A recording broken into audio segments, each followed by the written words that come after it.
Smells like the pizza in my Landers. What kind of ketchup is this? Super excited ako i-share sa inyo to dahil today gagawa tayo ng pizza.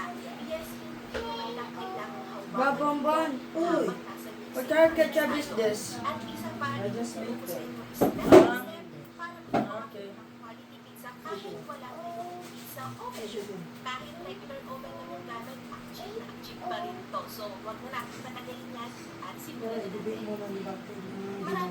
Watch muna tayo, Chase. So, dito, kasi yung gagamit ako ng mataas na container.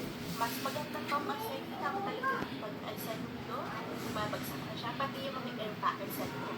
Dito, nag-measure ako yung 350 ml lukewarm water. Make sure na lukewarm yung gagamitin nyo kasi importante yun para dun sa sakto yung magawa nyo dun sa suggested ko na fermentation stage. And then, maglagay lang ako ng 1 teaspoon of vanilla cheese, 1 tablespoon of sugar of 15 grams. I-mix natin yan until na-combine.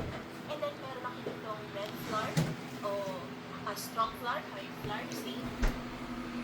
Magme-measure ako dito ng 500 grams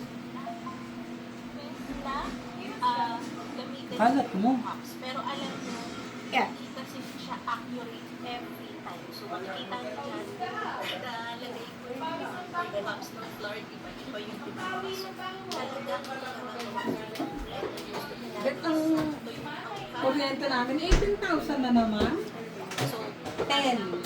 Tapos, 15. Ngayon, 18.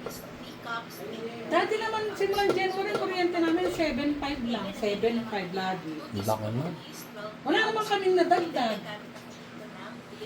Para ma-press natin siya ng maayos. I-mix lang natin para Magpa-solar kayo, ma. Magpa-solar kayo. So, bakit nyo nagawa ng Palahat, 500,000, mababawi niya naman yun within a year. Sabi ko nga, kanya, pagpasola kami kasi kahit magreklamo ka, wala nang mangyayari. At least sa solar, matatalo niyo yung Angeles Electric.